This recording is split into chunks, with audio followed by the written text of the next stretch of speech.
Свикнала съм да беря картофи с една ръка и да правя всичко с една ръка. По наволя се научих. Давай! Никога не съм си представяла, че Вики може да върши такива неща. Нищо не можеше да прави. Виктория беше едно прекрасно, жизнено дете. Падна от колело и се случи най-лошото. Паднала съм на главата. Хематом голям в мозъка, операция, 32 дена в кома. Докторите казаха, едва ли детето ще оживее, но оживя. Бях първо на леко няколко месеца. След това бях в инвалидна количка. Не можеше да говори, гласните струни бяха засегнати. Имах канюла, апарат, но впоследствие започна да ми пречи и да ме задушава. 8 пъти ми рязаха от гласните струни. Даже имаше момент, в който трябваше да избира между гласа и да дишам. 3 години пропусна училище. На 13 години Вики беше в 4-ти клас. Записахме я, като започна да се движи с бастунче, но децата не я приемаха. Скубяха ми косата, ритаха ми раницата, подиграваха ми се. С рев си идваше. Ме срамуваха се от себе си, от вида, в който изглеждах. Цял ден е пред компютъра и само яде. Бях 94 кг и има моменти, в които даже съм си мислила, че не ми се живее така. Диваните са покрай прозореца, най-вече, защото ме беше страх да не си посегне на живота.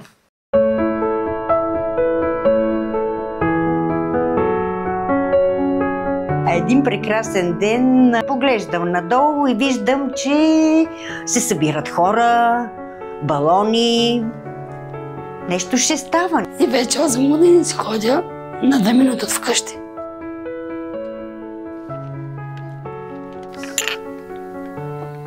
В началото, когато тя започна да посещава нашия център, беше фокусирана, може би, върху своето състояние. И представяше себе си през призмата на това, че човек е преживял нещо много трудно в живота си. Впоследствие започна да представя себе си като можещия човек, без да се фокусира върху увреждането, което е настъпило. С Вики започнаха да работят рехабилитатор, кинезитерапевт, арт-специалист, психолог. Наистина не стана бързо, но се случват нещата и в момента се случват. Трусен.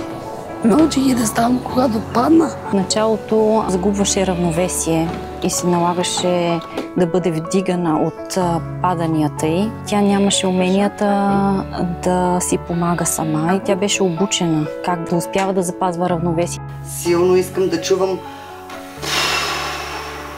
Бойка ми помогна да си възвърна гласа малко по малко. Тя не можеше да диша правилно през носа.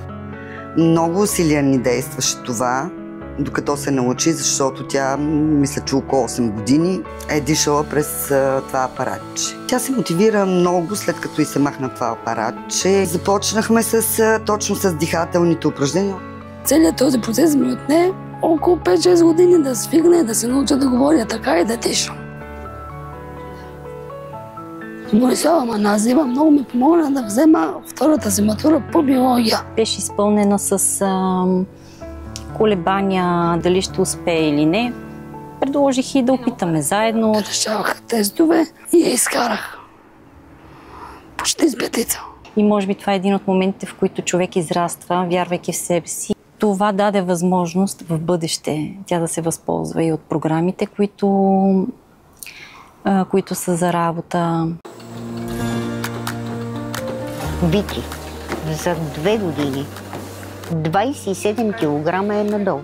Не знам как те успяха, аз не успях. Те имат подход. Терапиите развиват конкретни умения. Редом с тях ние оформяме характера на всеки един от младежите, че трябва да бъдат упорити, постоянни, да не се отказват. Има ли такива хора? Проблемите ще са за нас, за родителите, по-малко. Тук хората на тех шапка им свалям, защото всеки Не може да работи това нещо. Трябва да имаш голямо сърце. Това, че съм с хора, ме промени изцяло.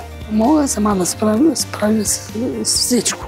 Искам да бъда полезна на хората и на себе си. Основната цел на всеки един член на нашия екип е да подкрепят всички наши младежи, да бъдат самостоятелни, да бъдат удовлетворени от себе си и да имат един достоен начин на живот.